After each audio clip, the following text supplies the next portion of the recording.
Radhe Radhe, hello, नमस्कार, आदाब, सत श्री अकाल, वड़क्कम। कैसे हैं आप सभी लोग। आशा करती हूँ कि आप सभी लोग बिल्कुल स्वस्थ होंगे और बहुत अच्छे से अपनी पढ़ाई पे फोकस कर रहे होंगे। और आज है हमारी स्टडी चैलेंज का डे 5। तो जैसे कि आज है हमारा हिंदी में हमें पढ़ना है समास, और हमने आज भी वही रिपीट किया है कल वाला, क्योंकि ये सारे चैप्टर बड़े बड़े हैं और एक दिन में पढ़ना थोड़ा सा मुश्किल है, क्योंकि बैच में कई क्लासें हैं। तो हमने उसी को फिर से आज रखा था। और मैंने खाना पीना करने के बाद मैंने ली सबसे पहले गणित की क्लास, जो कि आज भी मैंने गुणोत्तर श्रेणी ही पढ़ा है, क्योंकि इसमें SI बैच में 5 क्लासें हैं। तो 3 मैंने कल कर ली थी और 2 मैंने आज की हैं। और यदि सिर्फ एक दिन का टाइम देते तो करना मुश्किल था, इसलिए आज का भी टाइम निकाला है मैंने। और आप लोग भी जो चैप्टर बड़े हुआ करें उनको आप ज़्यादा टाइम दिया करिए, क्योंकि हमें जल्दी जल्दी नहीं भागना है, हमें समझ कर पढ़ना है ताकि पेपर तक चीज़ें हमारे दिमाग में रहें। अभी हम रिवीजन करेंगे, लेकिन अभी हम पूरा सिलेबस कवर कर रहे हैं, तो हमें सब कुछ अच्छे से पढ़ना है। और मैंने गणित पढ़ ली 2 क्लास जो कि रह गई थी, और उसके बाद फिर मैंने रीजनिंग में वेन डायग्राम पढ़ा, जो कि मुझे आज बहुत अच्छे से समझ में आया है।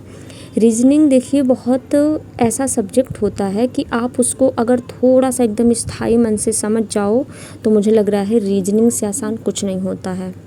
लेकिन अगर नहीं पढ़ा है तो वही सवाल बहुत कठिन लगते हैं, लेकिन यदि ध्यान से पढ़ा जाए तो रीजनिंग से आसान कुछ नहीं है, ऐसा मेरा मानना है। तो डायग्राम की 2 क्लास मैंने कंप्लीट की हैं, जो कि 4 से 5 थी। तो 2 कल कर ली थी और आज की हैं बाकी की। तो ये आज से ये चैप्टर कंप्लीट होता है, और आई होप कि आप लोगों का भी कंप्लीट हो गया होगा। और फिर मैंने पढ़ी हिंदी, क्योंकि SI जो बैच है उसमें हिंदी की भी समास की 4-5 क्लासें हैं। ज़्यादातर हर चैप्टर में 5-5, 6-6 क्लासें हैं, किसी किसी में ज़्यादा हैं। तो मैं मतलब बैच से तो पढ़ती ही हूँ, प्लस मैं थोड़ा सा बुक से भी पढ़ती हूँ, क्योंकि बुक में इतने सारे क्वेश्चन हैं जो कि मैं खुद से लगाती रहती हूँ, और उसमें मैं देखती हूँ कि मैंने कितने सही किए कितने गलत किए। तो मुझे बहुत अच्छा लगता है बुक से पढ़ना, और मैं आंसर छुपा के हाथ से और वैसे सॉल्व करने की कोशिश करती हूँ कि उसका आंसर क्या होना चाहिए, तो ज़्यादा अच्छे से समझ में आता है। और फिर उसके बाद मैंने पढ़ा पॉलिटी। और सही बताऊँ तो ये पूरा टारगेट कंप्लीट करते करते कैसे दिन गुजर जाता है ना, समझ में नहीं आता।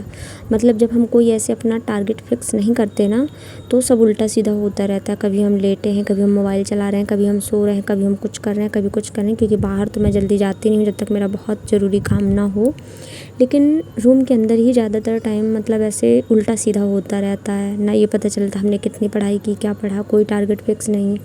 कहते हैं ना कि भले ही अपना छोटा सा टारगेट बनाओ, लेकिन उठकर सबसे पहले अपना टारगेट फिक्स करो कि आज हम पूरा दिन क्या करने वाले हैं। तो आज भारतीय संविधान मैंने फिर से एक बार पढ़ा, और कल हम पढ़ेंगे भारतीय संविधान की अनुसूचियाँ। तो मैंने ये क्लास भी कंप्लीट करी, और इसमें सिर्फ एक ही क्लास है। अगर आप लोग बुक से भी पढ़ना चाहो तो बिल्कुल पढ़ सकते हैं। मैंने तो सिर्फ यहीं से पढ़ लिया था। और उसके बाद फिर हम लोगों ने समोसे खाए थे और चाय पी, और उसके बाद फिर वापस मैं पढ़ने में लग गई। और यहाँ पे मैं आप लोग को ये दिखाना चाह रही हूँ कि ये जो चैप्टर है UPGK में उत्तर प्रदेश का इतिहास, इसमें पता है कितने 22 क्लासें हैं। 22 नहीं 16 22 क्लास शायद उसमें है। नंबर सिस्टम वाला जो संख्या पद्धति का चैप्टर है ना, उसमें 22 क्लासें हैं, इसमें 16 क्लासें, मतलब इतनी ज़्यादा क्लासें हैं ना।